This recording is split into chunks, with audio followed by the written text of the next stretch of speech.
अस्सलाम वालेकुम वरहमतुल्लाहि वबरकातुहू। आप देख रहे निगहबान पाकिस्तान, मैं कुर्बान इमरान खान।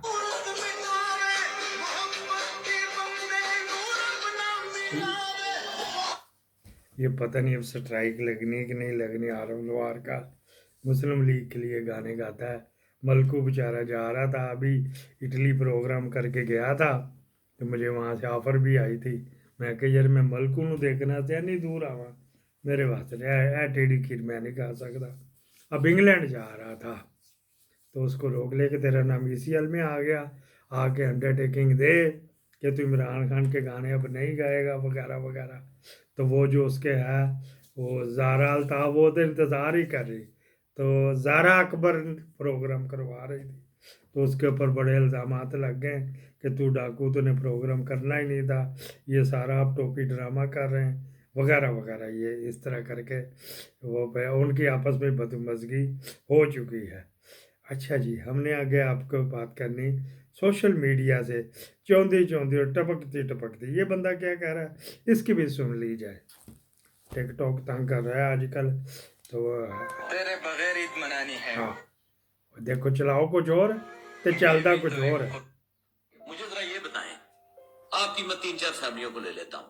भुट्टो साहब के जो वालदे मोहतरम थे सर शाहनवाज भुट्टो साहब, वो आपको पता है कि रियासत जूनागढ़ के मुलाजम थे, रियासत जूनागढ़ में मुलाजम थे।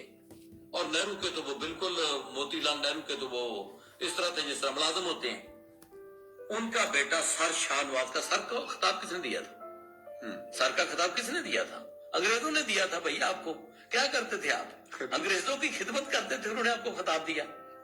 उसके बाद उनका बेटा आया, आपके मुल्क पर उसने हुकूमत की। उसके बाद उसकी बेटी ने हुकूमत की। उसके बाद आपका वजीर खारजा आपके मुल्क का बिलावल, जिसको अलग भी नहीं आती, आप उसके मुकाबले में जरा जयशंकर को ले ना। आपका ये कंपेयर मैं बता देना तुम, क्या ये बनते अगर मुत्तहिदा हिंदुस्तान होता, अगर हिंदुस्तान और पाकिस्तान पार्टीशन ना होती, तो क्या बिलावल वजीर खारजा बनता? क्या बेनजीर वजीर आजम बनती? यार आप जरा उनका लेवल तो देखें। आप मुत्तहिदा हिंदुस्तान में होते तो ये फैमिली बनती बेचारी। क्या मुत्तहिदा हिंदुस्तान का सदर आसफ जरदारी होता, या अबुल कलाम होता, जो वो बना था उनका, जो साइंटिस्ट था उनका। उसके बाद आप आ जाए ये जरदारी से, आप जरा उसके बाद आ जाए अपना मौलाना फजलुर रहमान की तरफ। फजलुर रहमान का वालदे मोहतरम जो है वो साइकिल पे जाता था, मस्जिदों के इमाम थे ये। और ये आपको बनते कि ये सूबे के वजीर आला बन जाते, सूबे के गवर्नर होते, 35-35 गाड़ियां होती हैं, एक एक घर इनका इंग्लैंड में होता, एक एक घर इनका इस्लामाबाद में होता, एक एक घर इनका पेशावर में होता, एक एक। ये तारीख दान थे जी, तो ये दिखा रहे थे आपको ये दिखाना है जी म्यूजिक के बगैर।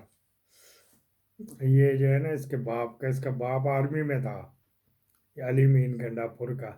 तो ये काफिला देख लें कितना लंबा लेके आ रहा है जी। तो वो कह देगा जी ये उस इलाके के माहिदीन थे, साथ मिल गए, पश्तून रवायात हैं, तो ये मेहमान नवाजी करते हैं, तो फलाना तो टमकाना है, ये करके करते। फिर तू अभी कुछ महीने पहले तुझे कान पकड़ाए हुए थे DG खान में, तेरे सर के बाल मोड़ दिए थे, तेरी मूछें मोड़ दी थी, तो तुझे फिर भी अभी भी नहीं याद है कि वक्त इकट्ठा नहीं रहता। ये बदवाएं ले रहे देख किस तरह फतह करके आया। जो बंदे पकड़े के अभी तक ना ही केस भी नहीं ख़त्म करवा सका, और उन अफसरों को जो लाहौर में था, एक वो DIG की, क्योंकि DIG लेवल के बंदे सेंट्रल गवर्नमेंट के मुलाजम होते हैं, उसको जाके उधर मिल गया जी, होता मिल गया KPK में। वाह जी वाह, क्या तेरे कहने, बस इसका अल्लाह ही हाफिज़ेगा जी।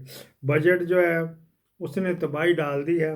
मरीम नवाज ने 5.5 अरब से ज़ायद रकम मीडिया को दी है कि जी आपके हेल्थ कार्ड हैं, बुथाड़ जो है ना वो नवाज शरीफ का लगा हुआ, सिर्फ मीडिया को खरीद ले ताकि वो मरीम के उठा के रखें। तो मीडिया वाले तो है ही बगैर, तो हमारे समेत, क्योंकि जहाँ उनको हड्डी पड़ जाए तो इसी तरह ही होएंगे। 25 करोड़ आवाम का ख्याल नहीं है, अगर होएगा ही तब थूक के चाटे किस तरह, उसको बस इसी तरह ही चलता। अच्छा जी, एक और बड़ा जी, बहुत बड़े नए आ रहे हैं ना, जो नया जीनियस आ रहा है, تو ہم نے کہا ان کو بھی سنوایا کریں، ان کا بھی حق بنتا ہے، تو اس وجہ سے ان کو بھی سنواتے ہیں۔ آپ دیکھ رہے ہیں نگہبان پاکستان حکومت اس وقت سیاسی طور پر بڑی تیزی سے غیر مقبول ہو رہی ہے، ایسی حکومت جس کی لیجٹمیسی کے اوپر پہلے ہی فارم 47 کے کہا جاتا ہے، ہمیں نہیں پتا، ہم تو الیکشن کمیشن کا نوٹیفکیشن دیکھیں گے، اس میں تو یہی ہے، لیکن لوگ کہتے ہیں اور اپوزیشن آن دا ریکارڈ کہتی ہے کہ فارم 47 کی گورنمنٹ ہے، اس طرح کا بجٹ دے کے جس میں نہ محبوب ملے، وہ کون سا شعر ہے شاہ جی کہ وہ نہ وصال صنم، تو یہ اس طرح کی کچھ وہ صورتحال بنتی جا رہی ہے، غیر مقبولیت ہوگی، لیکن لگتا یہ ہے کہ جب تک ہمیں اپنے امرات جو مل رہی ہیں وہ جب تک وہ ہے تو ہم نظام چلائیں گے۔ آخری پورشن میں یہ بتائیں کہ آئی ایم ایف کے ساتھ ڈیل کے کب تک چانسز ہیں؟ وہ تو خود آج وزیر خزانہ صاحب نے بتا دیا نا کہ جی جولائی میں وہ سٹاف لیول ایگریمنٹ ایکسپیکٹ کر رہے ہیں، یہ ان کے الفاظ ہیں۔ اب اس میں بہت ساری چیزیں ابھی بھی طے ہونا باقی ہیں، بجٹ اپروو کی سالت میں ہوتا ہے، اور دیکھیں آپ کے جو سب سے بڑی چیز ہے بجلی کی قیمتوں میں ایک اور بہت بڑا جھٹکا آپ کو جولائی میں آنے والا ہے، جی بالکل، وہ اس کا انتظار کریں گے۔ گیس کی قیمتوں میں ایڈجسٹمنٹ ہوگی، اور پھر یہ بجٹ کا پاس ہونا، یہ ساری چیزیں جب وہ دیکھ لیں گے کہ واقعی یہ ایسے ہی جیسے انہوں نے بتایا ہے، تو اس کے بعد پھر وہ سٹاف لیول ایگریمنٹ کریں گے۔ اچھا، میری طرف سے آخری سوال، انفلیشن کا جو نمبر ہے 12% اگلے سال کا ٹارگٹ آن ایوریج، یہ آپ سمجھتے ہیں کہ اچیویبل ہے؟ یہ بالکل بھی اچیویبل نہیں ہے، یہ تو سب کو نظر آ رہا ہے کہ جس قسم کا بجٹ دیا گیا ہے اس میں تو یہ بالکل بھی اچیویبل نہیں ہے، بالکل بھی اچیویبل نہیں ہے۔ 12%، وہ جو 40% پہ مہنگائی گئی ہوئی ہے نا، وہ کیا ریڈیوس کر کے پچھلے سال کی نسبت 12% پہ لے آئیں گے؟ تو انہوں نے کہا نہیں، یہ اکانومسٹ کہہ رہے ہیں، میں نہیں کہہ رہا۔ اچھا جی، ایک اور یہ بات کر لیں، تحریر اچھی تھی۔ مغلیہ دور میں جب بادشاہ سلامت کسی کو گھر پر بھجواتے تھے تو لوگ سمجھ جاتے تھے کہ آپ یہ گالی لکھی کا کبھی واپس نہیں آئے گا، لیکن ڈاکٹر معیز پیر زادہ کہہ رہا بھوسڑی کا گالی نہیں ہوتی، یہ بھوسڑی کا کبھی واپس نہیں آئے گا۔ کاش وہ دور واپس آ جائے اور ہم سب حاجیوں کو اسی جذبے سے الوداع کریں۔ اچھا جی، نمبر 2، مکہ سے 1500 کلومیٹر، 1500 نہیں ہے، 700 کلومیٹر ہے نہ جانے کے، 1500 کلومیٹر 70 لاشیں بے گور و کفن پڑی تھیں، اور مسلمان اربوں روپے لگا کر لبیک لبیک کہہ رہے تھے، اور وہ رو رو کر خدا سے غیبی مدد مانگ رہے تھے۔ حج مبارک مومن۔